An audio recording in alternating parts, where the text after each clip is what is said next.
عزیزان محترم، ہم اللہ رب العزت کی توفیق سے علم کے فضائل اور مناقب کے موضوع پر گفتگو کر رہے ہیں۔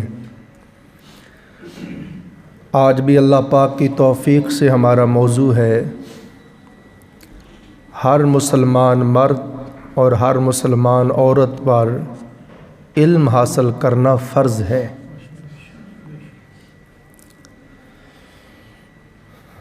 امام ابو اللیث سمرقندی رحمۃ اللہ تعالی علیہ،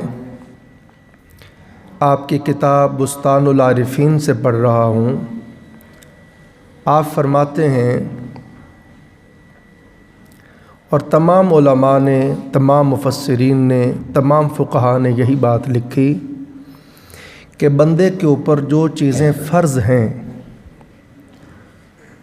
نماز فرض ہے ہر بندے پر، ہر مسلمان مرد عورت پر نماز، 5 وقتہ نماز فرض عین ہے۔ تو فرماتے ہیں نماز فرض ہے تو نماز کے تمام مسائل کو سیکھنا بھی بندے پر فرض ہے۔ نماز کا تمام علم حاصل کرنا، اس میں پھر غسل بھی آ جائے گا، اس میں وضو کرنا بھی آ جائے گا، پھر نماز کا طریقہ آ جائے گا، نماز کے فرائض، واجبات اور سنت موقدہ، غیر موقدہ، مستحبات، نوافل، ساری چیزیں اس میں پھر نماز حاجت کیسے پڑھنی ہے، نماز استسقاء کیسے پڑھنی ہے، نماز تراویح کیسے پڑھنی ہے، نماز وتر کیسے پڑھنی ہے، ہاں جی، سفر میں ہے تو نماز قصر کیسے پڑھنی ہے، یہ ساری چیزیں بندے کے اوپر ان کا علم حاصل کرنا فرض ہے۔ کیا ہے؟ فرض ہے۔ تو فرض کو اگر پورا نہ کیا جائے تو بندہ گناہگار ہوتا ہے۔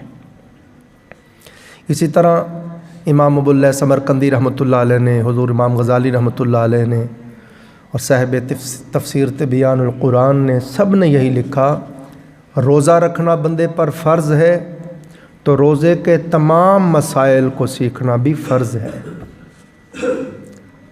وہ صاحب نصاب ہے، صاحب مال ہے، اس کے اوپر سال کے بعد مال کی زکوٰۃ بنتی ہے، تو زکوٰۃ کے تمام مسائل سیکھنا بھی اس پر فرض ہے۔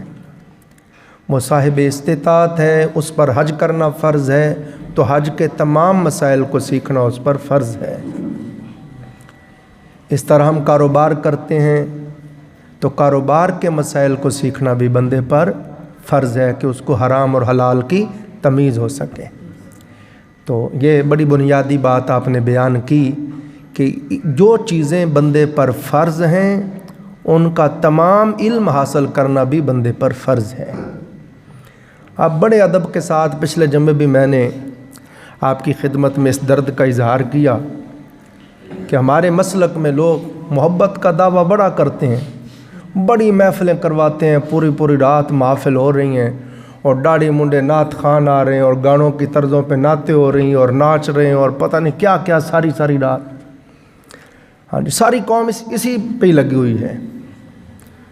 اور جو لوگ 14 15 سال لگا کے مدرسوں میں پڑھے، علم حاصل کیا، عالم بنے، اور ساری رات جاگتے ہیں اور کتابیں پڑھتے ہیں اور علم جانتے ہیں، یہ شیطان نے ہمیں بھٹکا دیا، بہکا دیا، علماء سے دور کر دیا، تاکہ لوگ علماء کے قریب نہ آئیں، ان کو علم نہ مل جائے، اور ان کے دل کے اندر اللہ کا خوف نہ پیدا ہو جائے۔ اور وہ بھی جاہل، بس تم نعت خوانی میں آ گئے ہو، محفل میں آ گئے ہو، سارے بخشے گئے ہو۔ اس چیز نے ہمیں بہت نقصان دیا ہے۔ میں بڑے درد دل سے کہتا ہوں، تنہائی میں بیٹھ کے غور کرنا۔ اب اتنے بندے بیٹھے ہیں، الا ماشاءاللہ صحیح وضو کرنا بھی شاید کسی کو آتا ہو، نماز کے سارے مسائل، نماز کے کون سے فرائض ہیں، نماز شروع کرنے سے پہلے کون سی شرائط ہیں، پھر نماز کے اندر کون سے فرائض ہیں، پھر نماز میں اندر کون سے واجبات ہیں۔ کوئی بندہ یہاں سینے پہ ہاتھ رکھ کے نہیں کہہ سکتا جی میں جانتا ہوں، حالانکہ یہ علم حاصل کرنا فرض ہے۔ ساری رات میلاد کی محفل میں بیٹھنا فرض نہیں ہے، حتیٰ حضرت سیدنا فاروق اعظم رضی اللہ تعالیٰ عنہ کے دور خلافت میں ایک خاتون، اس وقت ابھی عورتیں بھی مشر میں نماز پڑھتی تھیں، تو ایک خاتون سے آپ نے پوچھا کہ تیرا شوہر نہیں آیا نماز پڑھنے؟ اس نے عرض کی حضور وہ ساری رات عبادت کرتے رہے ہیں، تلاوت کرتے رہے ہیں، نوافل پڑھتے رہے ہیں، ذکر و اذکار کرتے رہے ہیں، تو اب تھک گئے تھے تو گھر میں ہی نماز پڑھ کے سو گئے، حالانکہ عبادت کرتے رہے اور صحابی رسول ہیں۔ سیدنا فاروق اعظم رضی اللہ تعالیٰ عنہ نے ٹھنڈی آہ بھر کے کہا کاش وہ ساری رات سوتا رہتا اور صبح آ کے نماز فجر باجماعت پڑھ لیتا، یہ اس ساری رات کی نفلی عبادت جاگنے سے بہتر تھا۔ نفلی عبادت کے لیے جو ساری رات جاگتا رہا اس سے بہتر تھا ساری رات سویا رہتا اور صبح نماز فجر آ کے باجماعت پڑھ لیتا۔ تو ہم بڑے لوگوں کو جانتے ہیں، ساری رات محفلیں کریں گے، بڑے بڑے جبے پہنتے ہیں، بڑے بڑے حال حلیے بنائے ہوئے ہیں، اور جب نماز کا وقت ہوتا ہے جا کے سو جاتے ہیں۔ اور لاکھوں روپے لیتے ہیں۔ ایک نعت خان ہے، ہماری عادت نہیں نام لے لیتا میں، تو میرے ایک دوست ہیں، انہوں نے کہا کہ جی میں ان کو بلانا چاہتا ہوں، تو ان کو بتایا گیا کہ ہر شہر میں ان کے سیکرٹری ہیں، تو لاہور میں جو ان کا سیکرٹری ہے پتہ کرو کون سا ہے، ان سے رابطہ کرو۔ پھر اس سے رابطہ کیا، یہ نشاط صاحب ممبر رسول پہ بیٹھ کے بتا رہا ہوں آپ کو، رابطہ کیا، سیکرٹری صاحب تھے کہ جی ہم ان کو بلانا چاہتے ہیں، کراچی کے بڑے نعت خان ہیں، تو ہمیں بتائیں۔ انہوں نے کہا جی 2 لاکھ روپیہ وہ لیں گے اور آنے جانے کا کراچی کا ٹکٹ، اور 10 بندے ان کے ساتھ ہوتے جو پڑھتے ہیں، 10-10 ہزار روپیہ ان کا، اور پھر یہاں لاہور میں آ کے اچھے ہوٹل میں وہ رہیں گے، ہوٹل کا کرایہ، ہوٹل کا کھانا، ہاں جی یہ سارا کچھ آپ نے دینا ہے۔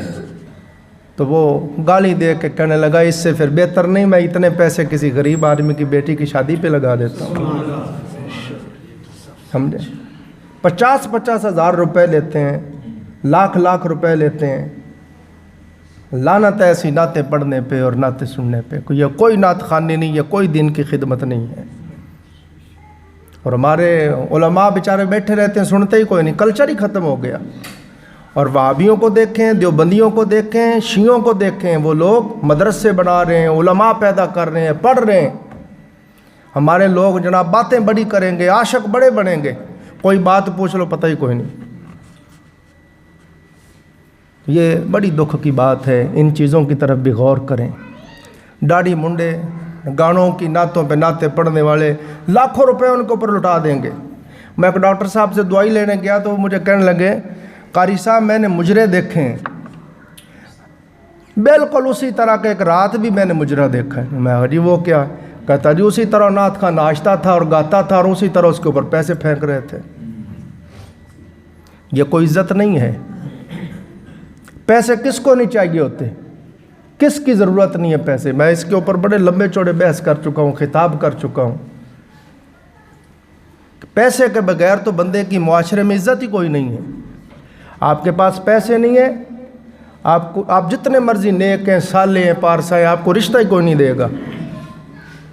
آپ کے پاس پیسے ہونے چاہیے، آپ میں 1000 عیب ہوں، سینکڑوں لوگ رشتہ دینے کے لیے تیار ہو جائیں گے۔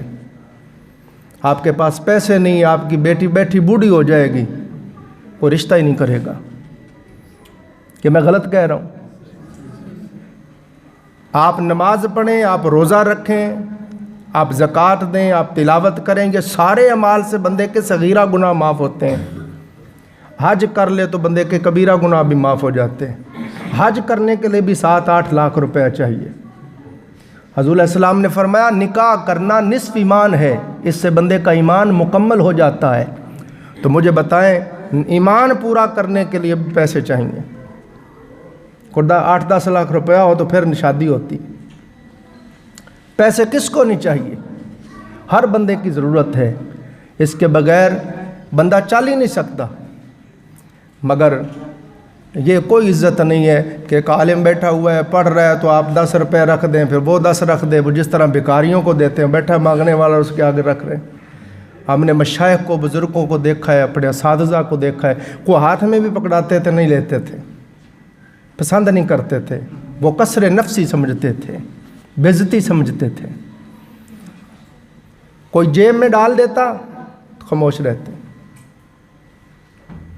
تو ہمارے لوگوں نے عجیب دین کو بنا لیا ہے, عجیب تماشا بنا لیا ہے, جس سے ہمارے مسلک کا بیڑا غرق ہو گیا ہے. یہ ساری چیزیں دیکھ دیکھ کے میں نے بڑی محبت کے ساتھ, بڑے درد دل کے ساتھ ان موضوعات کو شروع کیا ہے. آپ محبت سے تشریف لایا کریں, محبت سے سنیں, انشاءاللہ آپ کی طبیعت خوش ہو جائے گی. تو اللہ رب العزت نے کلام پاک میں بھی فرمایا فَاسْأَلُوا أَهْلَ الذِّكْرِ إِن كُنتُمْ لَا تَعْلَمُونَ. اگر تم جانتے نہیں ہو تو جو اہل ذکر ہیں, صاحب علم ہیں, ان سے جانو, ان سے پوچھو, ان سے سیکھو, ان سے حاصل کرو. یہ اللہ تعالیٰ نے کلام پاک میں ارشاد فرمایا. پھر حضرت مکحول حضرت مولا علی شیر خدا رضی اللہ تعالیٰ عنہ سے روایت کرتے ہیں کہ سرور کائنات صلی اللہ علیہ وسلم نے فرمایا علم حاصل کرنا ہر مسلمان مرد پر اور ہر مسلمان عورت پر فرض ہے. پھر اسی طرح سرور کائنات صلی اللہ علیہ وسلم نے یہاں تک ارشاد فرمایا علم کی طلب کرو, علم حاصل کرو, اگرچہ تمہیں چین جانا پڑے. کیوں کہ فرمایا علم حاصل کرنا ہر مسلمان مرد اور ہر مسلمان عورت پر فرض ہے. تو جب چین کا سرکار نے فرمایا تو مقصود یہ تھا کہ علم حاصل کرو بھلے تمہیں دور سے دور جانا پڑے. اسی طرح عزیزان محترم عبداللہ بن مسعود رضی اللہ تعالیٰ عنہ بیان کرتے ہیں, آقا علیہ السلام نے فرمایا علم حاصل کرو, علم حاصل کرو اس سے پہلے کہ علم اٹھا لیا جائے.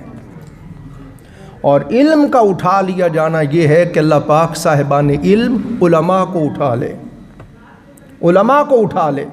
جو صاحبان علم ہے, جن کو اللہ نے علم عطا کیا ہے, ان کو ہی اللہ پاک اٹھا لے.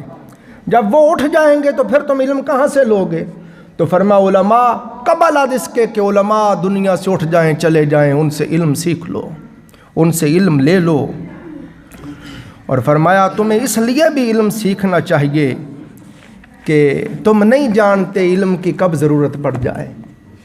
علم ایسی دولت ہے, ہر موڑ پہ ہر جگہ پہ بندے کے کام آتی ہے. اسی طرح عزیزان محترم حضرت ابو درداء رضی اللہ تعالیٰ عنہ نے فرمایا اگر کسی کو کسی چیز کا علم نہ ہو, اگر کسی کو کسی چیز کا علم نہ ہو تو اس کے لیے ایک بار ہلاکت ہے. اور علم حاصل کر لیا اور پھر اس کے اوپر عمل نہ کیا, جانتے ہوئے کہ یہ گناہ ہے, جانتے ہوئے کہ میرے رب نے حکم دیا ہے کہ نماز کا وقت ہو گیا, نماز پڑھنا ہے, نہیں پڑھتا تو اس کے لیے 7 بار ہلاکت ہے. اب دیکھیں نا, اب آپ کے پاس علم آ گیا, پہلے فرمایا علم حاصل کرو, فرض ہے تمہارے اوپر علم حاصل کرنا. جب علم حاصل کر لیا تو اب بتایا کہ صاحب علم اب اس کے اوپر عمل کر. اگر نہیں کرتا تو اگر جاہل بے علم کو اس پر ایک کوڑا لگے گا تو تجھے 7 کوڑے لگیں گے کہ تو صاحب علم ہے. اسی طرح عزیزان محترم حضرت فضیل بن عیاض رضی اللہ تعالیٰ عنہ نے بیان کیا اپنے علم پر عمل کرنے والے شخص کو, سبحان اللہ, فرمایا اب تمہارے پاس علم آ گیا, جتنا علم اللہ نے دے دیا ہے آپ اخلاص کے ساتھ اس کے اوپر عمل کریں. کمال بات کی حضرت فضیل بن عیاض رحمۃ اللہ علیہ نے فرمایا جتنا علم آپ جان گئے اخلاص کے ساتھ اس کے اوپر عمل کریں, عمل کریں. فرمایا جتنا علم آپ نے حاصل کر لیا ہے خلوص کے ساتھ جب اس کے اوپر آپ عمل کریں گے تو اور علم حاصل کرنے سے اللہ آپ کو مستغنی کر دے گا. وہ علم ہی آپ کے لیے کافی ہو جائے گا اور آپ کے سینے کے اندر, آپ کے دل کے اندر اللہ معرفت اور علم کے چشمے ابال دے گا. آپ کے سینے کے اندر سے علم اٹھنے لگ جائے گا. حضرت شیخ شبلی فرماتے ہیں کوئی دن ایسا نہیں آیا کہ میں نے اللہ کے لیے نفس کی کوئی بات نہ مانی ہو, تقوی اختیار کیا ہو اور اس دن اللہ نے علم کی نئی بات میرے دل میں نہ ڈالی ہو. یہ چیزیں انشاءاللہ آگے خصوصی طور پہ موضوع آئے گا, آپ سنیں گے تقوی اختیار کرنے سے کیسے کیسے علم ملتا ہے, مخالفت نفس کرنے سے کیسے کیسے علم ملتا ہے. اسی طرح عزیزان محترم اللہ رب العزت نے پھر صاحبان علم کی شان بیان کرتے ہوئے فرمایا قل هل يستوي الذين يعلمون والذين لا يعلمون، فرمایا کیا جاننے والے اور نہ جاننے والے ایک جیسے ہو گئے؟ صاف ظاہر ہے جو جانتا ہے نہ جاننے والے سے افضل ہے۔ حضرت ثوبان رضی اللہ تعالیٰ عنہ بیان کرتے ہیں آقا علیہ السلام نے فرمایا واہ واہ واہ، فرمایا علم کا زیادہ ہونا، ایک آدمی ہے اس کی عبادت زیادہ ہے، علم نہیں ہے مگر عبادت بہت کرتا ہے، جب دیکھو تلاوت کر رہا ہے، ذکر کر رہا ہے، درود و سلام پڑھ رہا ہے، اللہ اللہ کر رہا ہے، نوافل پڑھ رہا ہے، مگر علم نہیں رکھتا۔ فرمایا بغیر علم کے بہت زیادہ جو عبادت کر رہا ہے، فرمایا زیادہ عبادت سے بہتر ہے اے بندے تیرا علم زیادہ ہو۔ واہ واہ، زیادہ علم سے بہتر ہے، زیادہ عبادت سے بہتر ہے تیرا علم زیادہ ہو، یہ علم کی شان ہے۔ پھر حضرت امام حسن بصری رحمۃ اللہ علیہ نے فرمایا تم نے علم کو کیا سمجھا ہے؟ فرمایا لوگوں جو آپ کے پاس علم ہے اس کے اوپر آپ عمل کرتے ہیں۔ فرمایا لوگوں آپ کہتے ہیں کہ جی علم پر عمل کرو، علم پر عمل کرو، فرمایا جو بندہ علم سیکھ لیتا ہے اور پھر دوسروں کو سکھاتا ہے، فرماتے ہیں یہ بھی عمل ہی ہے۔ تم نے کیا سمجھا کہ وہ جو نوافل پڑھ رہا ہے یا خیرات کر رہا ہے یا ذکر کر رہا ہے وہ عبادت کر رہا ہے؟ ماں نہیں، علم سیکھنا بھی عبادت ہے، علم سکھانا بھی عبادت ہے۔ اسی طرح حضرت انس بن مالک رضی اللہ تعالیٰ عنہ نے فرمایا جتنے بھی تم اعمال کرتے ہو سارے اعمال میں سے سب سے افضل عمل یہ ہے کہ علم سیکھو اور پھر دوسروں کو سکھاؤ، علم سیکھو اور دوسروں کو سکھاؤ۔ حضرت عبداللہ بن عباس رضی اللہ تعالیٰ عنہ نے کمال بات فرمائی، یہ سارے اپنے اپنے دل پہ لکھ لو، اپنے اپنے گھر جا کے ڈائریوں کے اوپر لکھ لینا۔ کمال بات کہی حضرت ابن عباس رضی اللہ عنہما نے۔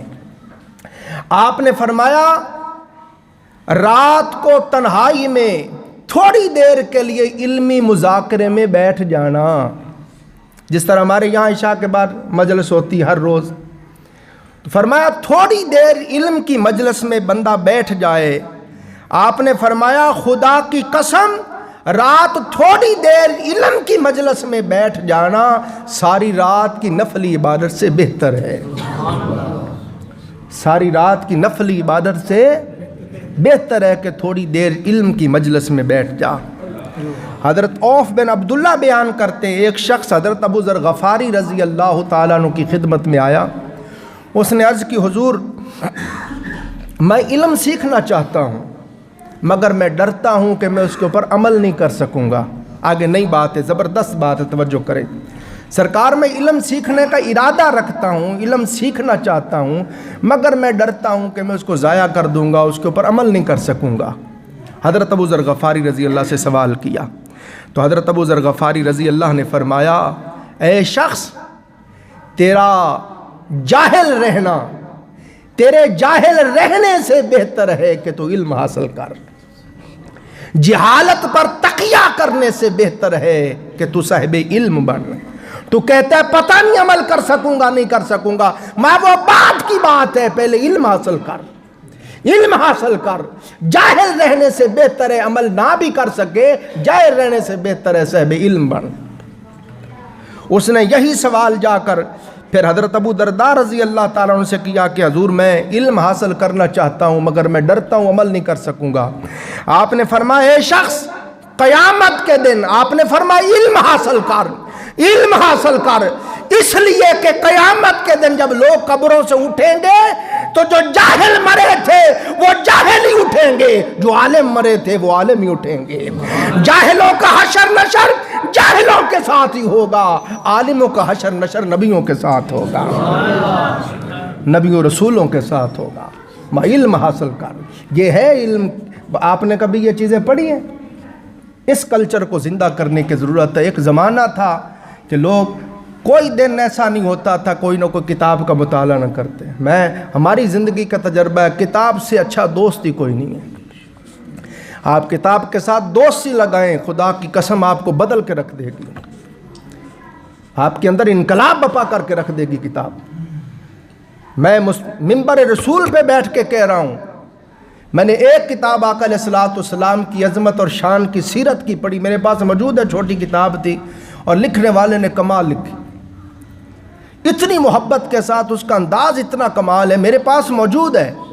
میں نے آقا علیہ السلام کی ولادت سے پڑھنا شروع کیا, پڑھتا گیا, تہجد کا وقت تھا, پچھلی رات کے پہر حضور علیہ السلام کی وصال مبارک تک پہنچا, اور پھر آقا علیہ السلام کا وصال ہو گیا, اور صحابہ کرام کی حضور کے ہجر میں جو کیفیات تھی وہ پڑھی, میں بیان نہیں کر سکتا میرے اوپر کیا کیفیت تھی.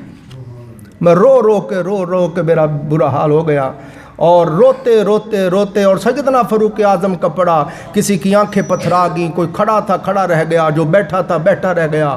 صحابہ کرام کی کیفیات پڑھی, سیدنا فاروق اعظم کی کیفیت پڑھی. انہوں نے کہا جس کسی نے کہا حضور وفات پا گئے میں اس کی گردن اڑا دوں گا. میرے آقا تو موسیٰ علیہ السلام کی طرح ملنے گئے ہیں, واپس آئیں گے, جس نے یہ کہا اس کو سزا دیں گے. آپ پر مجھے بڑی محبت آئی, چونکہ وہ عجیب کیفیت تھی. تو کیفیت کی حالت میں روتے میں سو گیا. خدا کی قسم جو ہی میری آنکھ لگی سیدنا فاروق اعظم کی زیارت ہو گئی.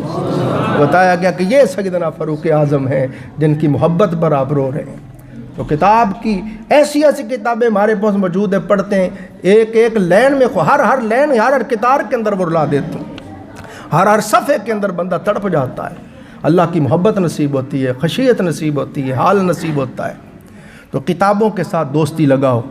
اس دور میں یہ قحط الرجال کا زمانہ ہے, اولیاء صالحین چلے گئے الا ماشاءاللہ. ہم نے پھر کر دیکھا ہے, بڑی خانقاہوں میں گئے ہیں, بڑے پیروں کو دیکھا ہے, جو حال احوال کتابوں میں سلہا کے پڑے ہیں, اب نہیں ہے وہ. آپ چاہتے ہیں کہ ایک نمبر سچا سودا ملے تو کشف المحجوب سے یاری لگاؤ. آپ چاہتے ہیں کہ آپ کو حضرت امام قشیری رحمت اللہ علیہ کی صحبت نصیب ہو تو اور رسالہ قشیریہ پڑھو. آپ چاہتے ہیں حضرت صاحب عوارف المعارف, ان کی مجلس میں بیٹھنا چاہتے ہیں تو ان کی عوارف المعارف کو پڑھیں, آپ تذکرۃ الاولیاء کو پڑھیں, آپ اولیاء صالحین کی کتابوں کو پڑھیں, قوت القلوب کو پڑھیں. خدا کی قسم کھا کے کہہ رہا ہوں, امام غزالی کو پڑھیں, شیخ عبدالحق محدث دہلوی کو پڑھیں. جس بزرگ کی مجلس چاہتے ہو کہ وہی کیفیات نصیب ہو جو ان کی ظاہری حیات میں لوگوں کی ملتی تھیں. وضو کر کے بعد بیٹھ کے 2 زانو 4 زانو آ کے بیٹھو, قبلہ شریف کی طرف منہ کر لو, فاتحہ پڑھ کے ان بزرگوں کی روح کوئی سال ثواب پڑھو, اور کرو حضور میں یہ آپ کی کتاب پڑھنے لگا ہوں, آپ بھی اللہ علیین میں اللہ کی قرب میں میرے لیے دعا فرما دیں, اللہ تعالیٰ اس کے اسرار رموز میرے اوپر کھول دے. اور یوں تصور کریں, کشف المحجوب پڑھ رہے ہیں, تصور کریں کہ حضور داتا صاحب کے ظاہری زمانے میں آپ کی مجلس میں آپ سے پڑھ رہا ہوں اور سرکار مجھے پڑھا رہے ہیں. اس یقین سے, اس محبت سے پڑھو, خدا کی قسم تمہیں وہی کیفیت نصیب ہوگی, وہی فیض نصیب ہوگا جو آپ کی ظاہری حیات میں لوگوں کو ملتا تھا. نعرہ تکبیر, اللہ اکبر, نعرہ رسالت, مشائخ و علماء. حضرت ابو ہریرہ رضی اللہ تعالیٰ عنہ سے اس نے یہی سوال کیا کہ حضور میں علم حاصل کرنا چاہتا ہوں مگر میں ڈرتا ہوں کہ میں اس کے اوپر عمل نہیں کر سکوں گا. آپ نے فرمایا علم کو ترک کر دینا اس کو ضائع کر دینے کے ہی مترادف ہے. یہاں تک ایک شخص نے عرض کیا یا رسول اللہ صلی اللہ علیہ وسلم میں عمل نہیں کر سکتا تو میں دوسرے کو کیسے واعظ کروں, میں جو جانتا ہوں دوسرے کو کیسے کہوں. فرمایا کنتم خیر امت اخرجت للناس تأمرون بالمعروف وتنہون عن المنکر. مایا جتنی بھی امم اللہ تعالیٰ نے پیدا کی ان ساری امتوں میں امت مصطفیٰ تم سب سے بہترین امت ہو. کیوں کہ تم نیکی کا حکم دیتے ہو, برائی سے منع کرتے ہو. سوال ہوا آقا ایک آدمی ہے وہ خود عمل نہیں کرتا, وہ دوسرے کو کیسے کہے نماز پڑھ. آقا علیہ السلام نے فرمایا اگر تم یہ سوچ کر کے میں خود عمل نہیں کرتا دوسرے کو میں کیسے کہوں کہ میں خود عامل نہیں ہوں, فرمایا یہ سوچو گے تو پھر تو یہ سارا علم ختم ہو جائے گا, میرا پیغام ہی ختم ہو جائے گا, ہر چیز گم ہو جائے گی. فرمایا اگر عمل نہیں بھی ہے تو پھر بھی کہو, جو جانتے ہو دوسروں تک پہنچاؤ. فرمایا ایک تو اس سے علم زندہ رہے گا, میرا پیغام زندہ رہے گا، اور دوسرا جب دوسرے کو تبلیغ کرے گا بھلے خود عمل نہیں کرتا، تیرا ضمیر تجھے ملامت کرے گا، شرم نہیں آتی اس کو کہتا ہے خود نہیں کرتا، اپنے آپ کو خود بخود تبلیغ ہو جاتی ہے۔ حضرت مولا علی المرتضیٰ شیر خدا رضی اللہ تعالیٰ عنہ نے فرمایا دنیا میں نجات کے راستے پر صرف دو ہی طرح کے لوگ ہیں، مولا علی المرتضیٰ شیر خدا شہنشاہ ولایت جن کی مہر سے لوگ ولی بنتے ہیں۔ آپ کا فرمان سنا رہا ہوں، آپ نے فرمایا دنیا میں جتنے لوگ رہتے ہیں ان میں سے صرف دو طرح کے لوگ ہی نجات کے راستے پر ہیں، ایک عالم اور دوسرے علماء سے پڑھنے والے طالب علم، عالم اور متعلم۔ اور آپ نے فرمایا باقی سارے نالائق ہیں، ہر آواز دینے والے کے پیچھے لگ جانے والے ہیں، ہوا کے جھونکے کے ساتھ جھک جانے والے ہیں، اور یاد رکھو اہل علم رہتی دنیا تک زندہ رہیں گے۔ اہل علم اپنے اپنے زمانے کے چراغ ہوتے ہیں، جس طرح لوگ چراغ سے روشنی لیتے ہیں، روشنی سے فیض یاب ہوتے ہیں، ایسے ایسے صاحبان علم اپنے اپنے زمانے کے لوگوں کو فیض یاب کرتے ہیں۔ فرمایا بھلے ظاہری طور پر ان کی ذات مفقود ہو جاتی ہے، ظاہری طور پر علماء پردہ کر جاتے ہیں، مگر قیامت تک کے لیے صاحبان ایمان کے دلوں میں ان کی محبت، ان کا نام، ان کی شان چراغ کی طرح جلتی رہتی ہے۔ دیکھو میں اولیاء اللہ کے حوال پڑھ رہا ہوں، امام غزالی کا کبھی سناتا ہوں، کبھی حضرت فقی ابو اللیث سمرقندی کا سنا رہا ہوں، تو محبت آتی کہ نہیں؟ دل کے اندر ان کی محبت موجزن ہوتی کہ نہیں ہوتی؟ تو یہ لوگ قیامت تک کے لیے زندہ رہیں گے۔ اور آقا علیہ السلام نے فرمایا خیر الناس من ینفع الناس، تم میں سے بہتر وہ ہے جو دوسروں کو نفع دے، جو لوگوں کے لیے نفع بخشو، سب سے بہتر وہ ہے۔ تو اس میں امام ابو اللیث سمرقندی کا مقصود یہ ہے کہ خود علم حاصل کرو اور اس کے بعد پھر لوگوں کو وہ علم بانٹو، تقسیم کرو۔ آقا علیہ السلام کی بارگاہ میں ایک شخص نے عرض کیا یا رسول اللہ صلی اللہ علیہ وسلم اعمال میں سے سب سے افضل عمل کون سا ہے؟ آقا علیہ السلام نے فرمایا العلم، علم حاصل کرنا۔ اس نے پھر یہی سوال کیا آقا اعمال میں سے سب سے افضل عمل کون سا ہے؟ فرمایا علم۔ اس نے پھر عرض کیا آقا اعمال میں سے سب سے افضل عمل کون سا ہے؟ فرمایا علم حاصل کرنا۔ اس نے عرض کی میرے آقا میں عمل کے بارے میں پوچھتا ہوں، آپ علم کے بارے میں فرماتے ہیں۔ فرمایا اللہ کے بندے تو جو بھی عمل کرنا چاہتا ہے پہلے علم ہوگا تو پھر عمل کر سکے گا نا۔ فرمایا پہلے علم ہوگا کہ ایسے ایسے ایسے ایسے نماز پڑھ، تو پھر نماز پڑھے گا، پھر قبول ہوگی، پھر قرب ملے گا۔ تو پہلے نماز پڑھنا چاہتا ہے تو نماز کا علم تو حاصل کر لے، حج پہ جانا چاہتا ہے پہلے حج کا علم تو حاصل کر لے۔ فرمایا عمل سے پہلے علم ہے، یاد رکھ علم امام ہے، عمل اس کا مقتدی ہے۔ یہ آقا علیہ السلام نے تعلیم دی ہے۔ اور آقا علیہ السلام نے یہاں تک ارشاد فرمایا جتنے بھی تم صدقے کرتے ہو سارے صدقوں میں سے افضل صدقہ لوگوں کو علم پڑھانا ہے۔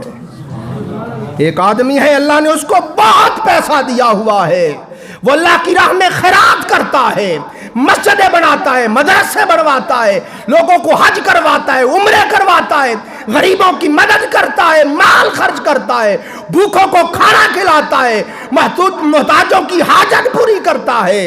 دوسری طرف ایک عالم ہے، اس کے پاس مال تو نہیں ہے کہ وہ بانٹ سکے، مگر علم بانٹ رہا ہے، پڑھا رہا ہے۔ فرمایا وہ جو مال بانٹ رہا ہے اس سے عالم کہیں افضل ہے، کہیں افضل ہے۔